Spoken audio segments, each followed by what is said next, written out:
Xin chào các bạn. Lâu rồi Gigi không được nói chuyện với các bạn bởi vì dịch bệnh căng thẳng, không được ra ngoài nhiều nên là Gigi suốt ngày quay cuồng loanh quanh luẩn quẩn với bếp núc với đồ ăn. Còn các bạn thì sao? Buổi sáng hôm nay có người bạn gọi điện thoại cho mình hỏi kinh nghiệm thi bằng lái xe ở Ontario vì người ta biết được Gigi có kinh nghiệm trong vụ đó. Bởi Gigi có 2 lần thi trượt và 1 lần thi đỗ. Nói sơ qua về luật lái xe của Ontario cho mọi người biết nha. Người Việt Nam có bằng lái xe ô tô qua Canada thì chỉ được phép là lái xe trong vòng 3 tháng. Nếu bạn muốn lái xe hơn 3 tháng thì bắt buộc bạn phải thi bằng lái của Canada. Nếu bạn không muốn thi lách luật thì cũng ok thôi. Nhưng khi có chuyện xảy ra, cảnh sát bắt được thì lúc đó mới là vấn đề lớn. Canada không chấp nhận bằng quốc tế như các nước khác như Mỹ, Pháp, Ý hoặc mấy nước châu Âu. Thế nên các bạn nên tuân thủ theo luật của Canada nhé. Mỗi bang ở Canada đều có luật về lái xe riêng. Mình thì mình sống tại Toronto nên mình chỉ biết luật ở bang Ontario thôi. Luật Ontario có 3 loại bằng bắt buộc khi bạn đăng ký thi lái xe. Đó là bằng G1, bằng lý thuyết, bằng G2 sau khi thi đậu lý thuyết và bạn tập lái từ 8 tháng đến 1 năm. Sau 8 tháng đến 1 năm thì bạn mới được đăng ký thi G2. Thời hạn bằng của G2 thì 5 năm và bạn sẽ phải thi lại sau khi cái thời hạn 5 năm hết hạn. Và cuối cùng là bằng G Full, là cái bằng sau khi bạn có bằng lái G2, G2 được khoảng 1 năm thì bạn có quyền apply để thi cái bằng lái G Full đó. Và thời hạn cho cái bằng G Full này cũng 5 năm. Nhưng sau 5 năm bạn chỉ cần đổi thẻ, đổi cái bằng lái, và không cần phải đi thi lại như bằng G2, G2. Có một điều kiện rất tốt để cắt giảm thời gian của bạn khi bạn đã có bằng lái xe Việt Nam. Kinh nghiệm trên 1 năm thì bạn có thể đăng ký thi luôn bằng G2, không phải chờ. Kinh nghiệm 2 năm thì thi luôn G-Full. Để được đăng ký thi thì bạn phải gửi bằng lái xe Việt Nam của bạn tới Đại sứ quán Việt Nam tại Canada ở thủ đô Ottawa để bằng lái xe Việt Nam của bạn được hợp thức hóa lãnh sự và xác nhận số năm kinh nghiệm lái xe của bạn với mức phí là khoảng 180 đô la Mỹ. Bạn có thể trả bằng tiền Canada là khoảng vào 220 đô la Canada. Sau đó bạn chờ đợi khoảng thời gian 2 tuần thì bạn sẽ nhận được tờ giấy chứng nhận gửi về địa chỉ của bạn. Và bạn có thể đăng ký online. Khi nào đi thi thì bạn cầm tờ giấy chứng nhận và cầm cái bằng lái xe Việt Nam đi và nộp cho họ. Và bạn chỉ được thi 1 lần G-Full. Nếu trượt thì bạn đi xuống thi G2 bạn nhé. Và bây giờ là đến kinh nghiệm đi thi của mình với 2 lần trượt. Lần thứ nhất, G-Full.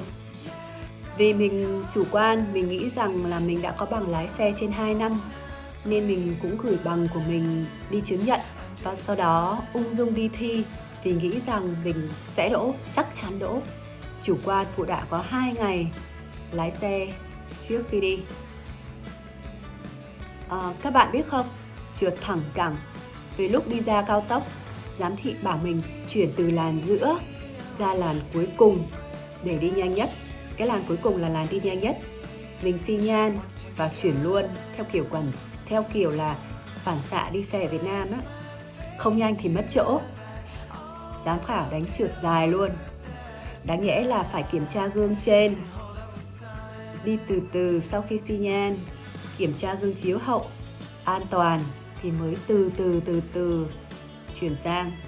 Trượt, tụt xuống thi G2, mất ăn mất ngủ 2 ngày vì ấm ức. Lần thứ 2 đi thi G2, G2. Lỗi lần này là khi mình dừng đèn đỏ, giám thị không nhìn thấy cái bánh xe của xe trước. Họ đánh giá nguy hiểm. Khi mình rẽ trái, mình dừng sát vạch đường đi bộ và sau khi mình xi nhan rẽ trái sang đường bên kia, mình đã không xi nhan thêm một lần nữa để chuyển làn vì theo ý nghĩ chủ quan, đường vắng lại trượt. Và sau 2 lần đó thì mình đã quyết tâm thuê thầy dạy lại cho đúng căn bản thì đỗ.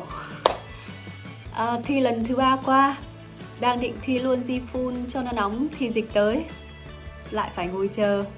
Do đó mình rút được kinh nghiệm mấy điều sau.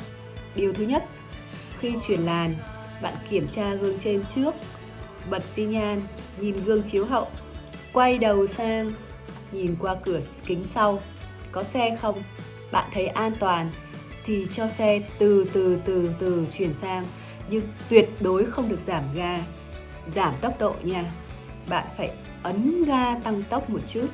Điều thứ hai, khi rẽ phải hay rẽ trái, bạn đang đi làn nào thì rẽ sang đi đúng làn đó, không được bạn đang là sang bên tay lên ngoài cùng, bạn lại khi bạn rẽ sang bạn đi lên trong cùng, bạn trượt. Điều thứ ba, khi giám thị đang trên xe cùng mình, cứ sau mỗi 6 đến 8 giây là các bạn phải nhìn cái gương chiếu hậu phía trước một lần bằng cách ngoái hẳn cổ sang nhìn, di chuyển cái cần cổ của mình để cho giám thị nhìn thấy là mình có nhìn sang, chứ đừng có nhìn liếc mắt như thế này. Liếc mắt như thế này là giám thị họ sẽ đánh bạn trượt. Cái thứ tư là bạn tập kỹ parallel parking. Lúc nào cũng kiểm tra vụ này, luôn G2 cũng kiểm tra vụ này và G1 full cũng kiểm tra vụ này. Thế nên là các bạn phải parallel parking rất là chắc chắn nha. Điều thứ 5, trước khi ra đường cao tốc đến cái con đường nối, bạn phải tăng tốc, nhấn ga, không được giảm ga hay dừng lại để chờ xe lúc nào vắng mới được rẽ sang. Luôn phải tăng tốc trước khi đi ra đến đường cao tốc. Điều thứ 6, luôn dừng đếm 6 giây khi có biển hiệu stop, dừng xe. Sau 3 lần đi thi, Gigi tốn thời gian và tiền bạc mất mấy tháng. Nên các bạn nào có ý định đi thi bằng bên Canada thì nên theo lời khuyên của mình thì nên đi đăng ký học đàng hoàng cho chắc. Nếu các bạn có điều gì thắc mắc thì comment bên dưới, Gigi sẽ trả lời cho các bạn nha. Chúc các bạn cuối tuần vui vẻ.